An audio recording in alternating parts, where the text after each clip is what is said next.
I guess we started the rescue. Well, first we kept collecting dogs. We'd find stray dogs.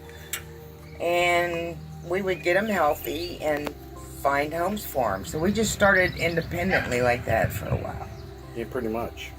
Pretty much that's the way it was. And then she came up with this brilliant idea of starting her own rescue, and the rest of it's kind of been history from there. And how long has it been? Probably 6 years. Yeah, probably so. When you put all the time together that we've done it, yeah, it's probably been 6, but it's probably been the last But we started picking up 3 years. Probably been the gas last station 3 years. dogs A we? 14 we? years ago. We? Yes, we. It probably really picked up about 3 years ago, and it's just That the rescue started. well, yeah, the Pups of Texas has really went from this to this. And as you can see, there's never a dull moment around here. You know, you can say Not something with too. you, there's not a dull You can say moment. something too. And what's the vetting process for adopting out? Well, first we have our dogs spayed and neutered. They have all their shots, and they get microchipped. And if they're old enough, they have a rabies shot. So that's what they have. So we get them ready for their forever homes, and we take adoption applications with references and veterinarians' names, and we do check the references. And then, you know, a lot of it is just how you feel about the person, you know. If you can tell whether they're a dog person or not. Yeah, the interaction that you see between them and the dog, well, it tells you an awful lot. You know what, and also we also tell them, look, especially for the first timers, what to expect. You know, the puppy may have accidents because it's in a new environment.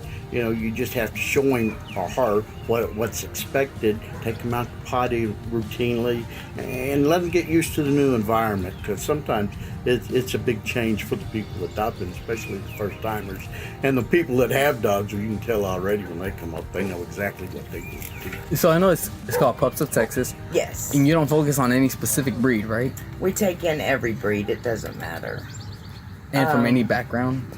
Like all medical cases and everything like that? For some reason, we can't say no to the medical cases and the abuse cases and the medical, you know, usually they have mange, Oh yeah. anything, but We have 2 now that'll probably be ours because they have seizure issues and they're on medication. So, you know, that's it's just hard saying no. between the both of them, that's $300 a month that, you know, that comes out of our pocket. And that's okay because that's one of the reasons that you do it. But they're great pups, but I'm not sure that I feel comfortable adopting them out to somebody if I want to be 100% sure that they're going to take adequate care of the pup, you know, because they have to have their seizure meds twice a day, every day.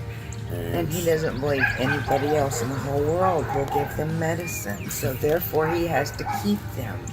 That's not necessarily You know, the case. that's why we have so many dogs. And I see a lot of them are not in cages or crates or anything like that. No, we have good luck. Everybody gets along. Well, we don't crate them unless it's absolutely necessary. Now, we can tell them to go to their house and they know what they do.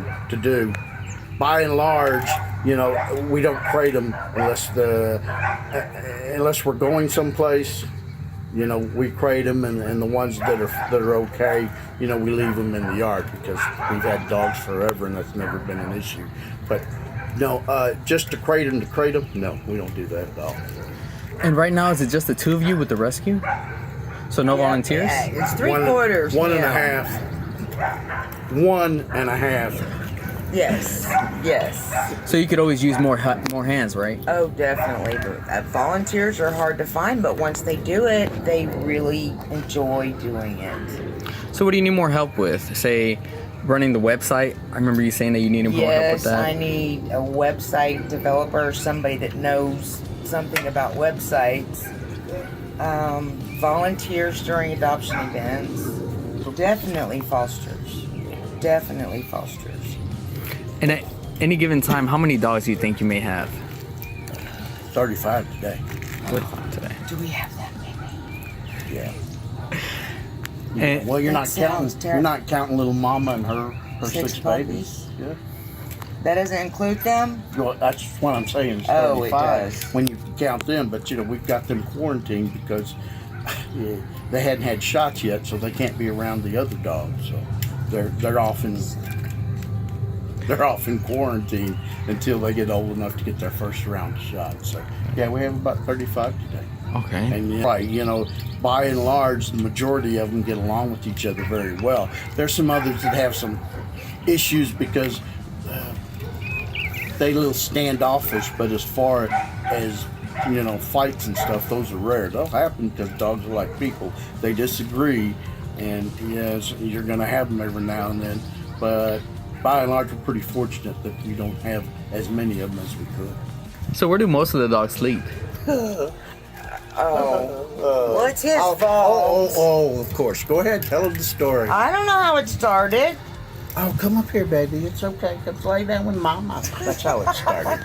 And it went from 1 to like 15. And so there's a battle every night. Oh, and you if you hated don't it. get in bed first, you're probably not going to get a real good spot. And So- how many times did you say no? To you, quite often. So if you're not going to get in bed, you may stay up until you find somebody that gets up and moves before That's you go your to bed. problem. You're the Yeah, one see, you asked for here she that. is being defensive, but she knows I'm right. Huh. But yes, we have slip covers. They sleep on the furniture. We have crates. They sleep inside the crates.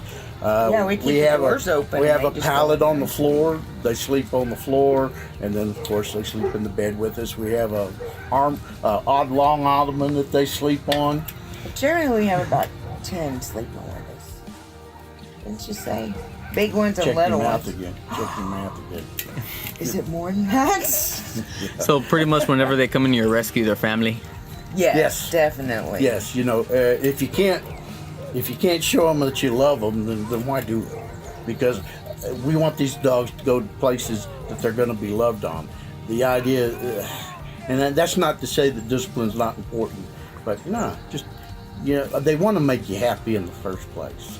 And so we try to love on them and give them the best that we can provide for them. And hopefully when they go to their forever home, they're in that situation where they're comfortable and they're relaxed, and the people that are getting them are getting them a good dog. Yeah. Especially if there's kids involved. I can't. Now you know why I love my husband.